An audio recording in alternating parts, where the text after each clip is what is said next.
Bom dia a todos. Iniciamos agora o vídeo 3 da disciplina que trata da Lei 15.802.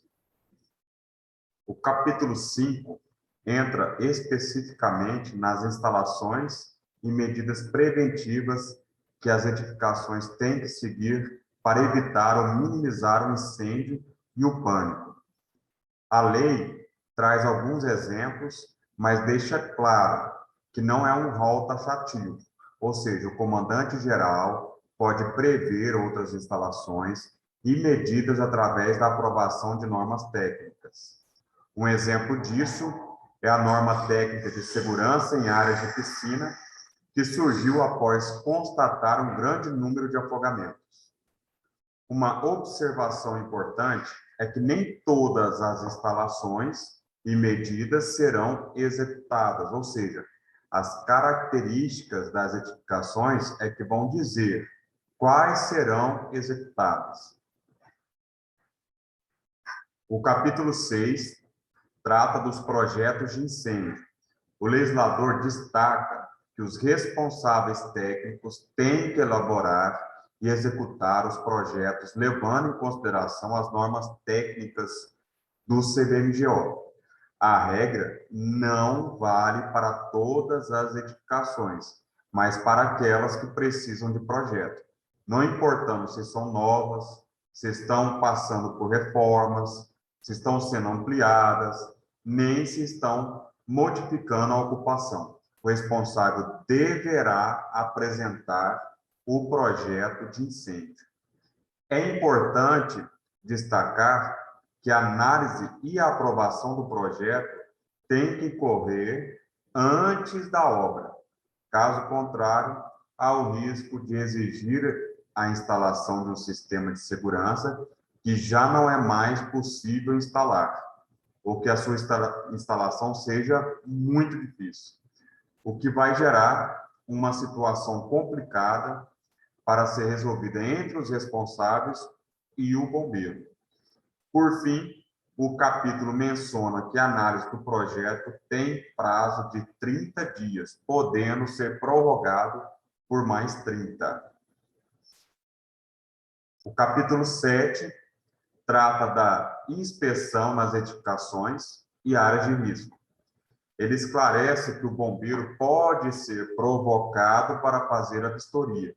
Nesse caso, o interessado faz uma solicitação para obter o certificado de conformidade, que é apelidado de SERCOM. Além disso, o bombeiro pode fazer a vistoria de ofício, ou seja, por conta própria, pois recebeu o poder de polícia para atuar em nome da segurança da coletividade. Então, a finalidade da vistoria é verificar se a edificação cumpre com as exigências. Cumprindo, o resultado será a emissão do SERCOM.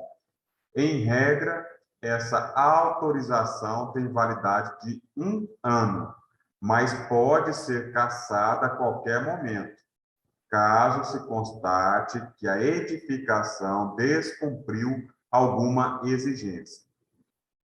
Vale destacar que o vistoriador vai observar se as instalações e as medidas preventivas foram devidamente executadas, mas não vai dar atestado da qualidade dos materiais nem do serviço. Nesse caso, os responsáveis técnicos, engenheiros, arquitetos, serão os responsáveis. Por último, vale mencionar que existem 2 tipos de inspeção ou vistoria: o habite-se e o funcionamento. O habite-se ocorre quando é a primeira vez e o funcionamento ocorre quando é a renovação. Como na análise de projetos, a inspeção ou vistoria também tem prazo. Nesse caso, estamos falando da vistoria solicitada pelo interessado. Assim, um bombeiro tem 10 dias para fazê-la, podendo ser prorrogado por mais 10 dias. Não é só o bombeiro que tem prazo, o responsável também tem.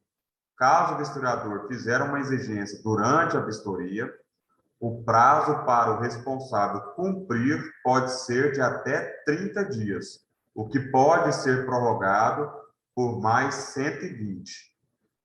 No que se refere às edificações que pertencem ao poder público, existem prerrogativas que aumentam esse prazo.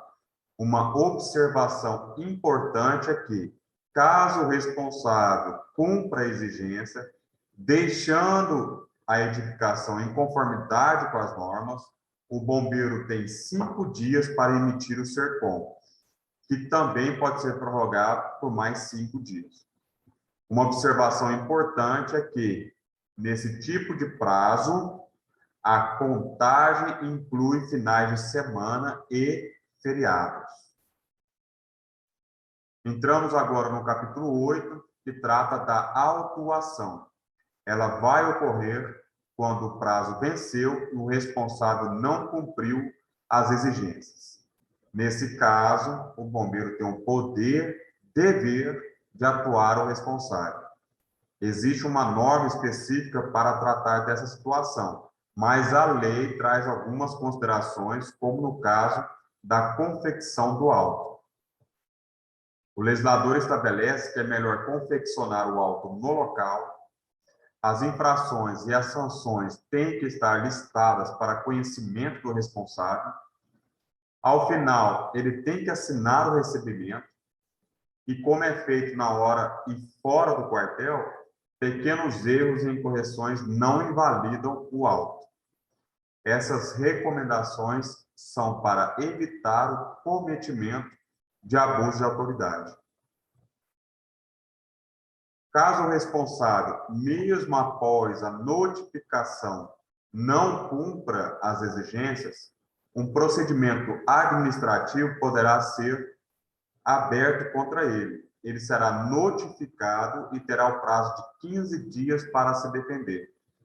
Vale destacar que a defesa pode ser ampla, ou seja, o responsável pode juntar documento, apresentar parecer técnico, requerer diligência e perícia, ou simplesmente somente argumentar. Além disso, ele tem que ser tratado com urbanidade, com respeito, tem o direito de acompanhar todo o processo e ainda pode constituir advogado. Ao final do procedimento administrativo, então, a autoridade instauradora poderá aplicar sanções ao responsável pela edificação que descumpriu as exigências.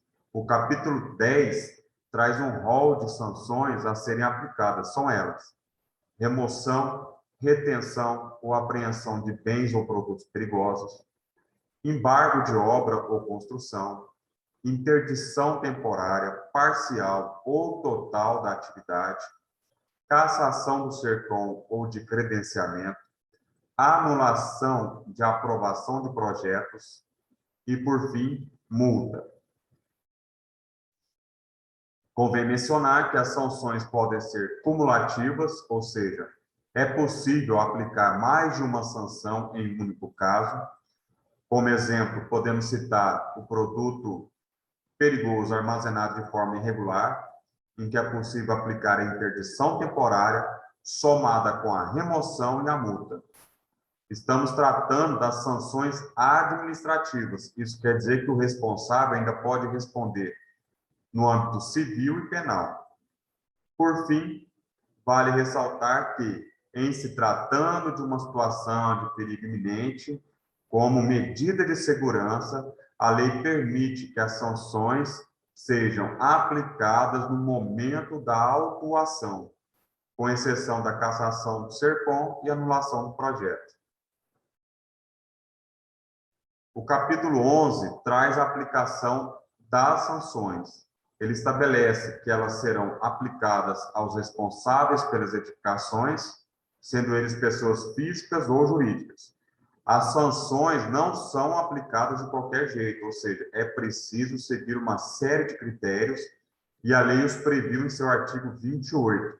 Como exemplo do inciso 1, o responsável pode responder um procedimento por iniciar a obra, construção ou modificação em edificações sem aprovação dos projetos.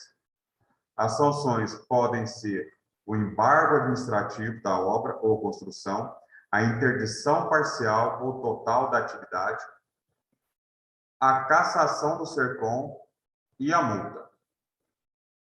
Finalizando o vídeo, a gente trata da comissão de estudos, da comissão técnica e do Conselho Técnico Deliberativo, conhecido como CTD. Pode acontecer do responsável pela edificação ser obrigado a cumprir a exigência e não concordar ou concordar, mas não conseguir executar da forma como o bombeiro está exigindo. Antes que vire um procedimento administrativo e haja um risco de ser punido, ele pode entrar com uma solicitação de abertura de comissão técnica. Caso não consiga convencer a comissão, ele ainda tem direito a um novo recurso a ser apreciado pelo CTD. Não obtendo sucesso, ele ainda tem direito a tentar uma autorização de uso provisório, que é uma modalidade de autorização prevista na NT 01, e os senhores vão ver em detalhes mais à frente com outro instrutor, que trata exatamente uma autorização precária aprovada pelo bombeiro com aval da Procuradoria-Geral do Estado, mas com algumas condições, como um cronograma para o cumprimento das exigências. Chegamos ao fim da Lei 15.802, de 2006, que é o nosso Código de Segurança contra Incêndio e Pânico. E, em síntese, nós vimos que a lei trata não só das atividades técnicas, mas da defesa civil e da perícia de incêndio também. Vimos que as edificações e as áreas de risco devem passar por fiscalização do bombeiro, que vai verificar se o responsável se preocupou com as instalações e as medidas preventivas. Nem todas as edificações são fiscalizadas. Algumas precisam de análise de projeto, outras só vistoria. Além disso, a fiscalização pode ocorrer por solicitação do interessado ou por vontade do próprio bombeiro, em virtude de seu poder de polícia. Existem prazos que devem ser cumpridos, tanto pelo bombeiro quanto pelo responsável pela edificação, e ainda, caso a edificação esteja em desacordo com as normas, o responsável poderá responder um procedimento administrativo e ser punido. Nas próximas disciplinas, através das normas técnicas, os senhores verão em detalhe os procedimentos, as instalações e as medidas de segurança. Encerramos por aqui. Tenham todos um bom curso.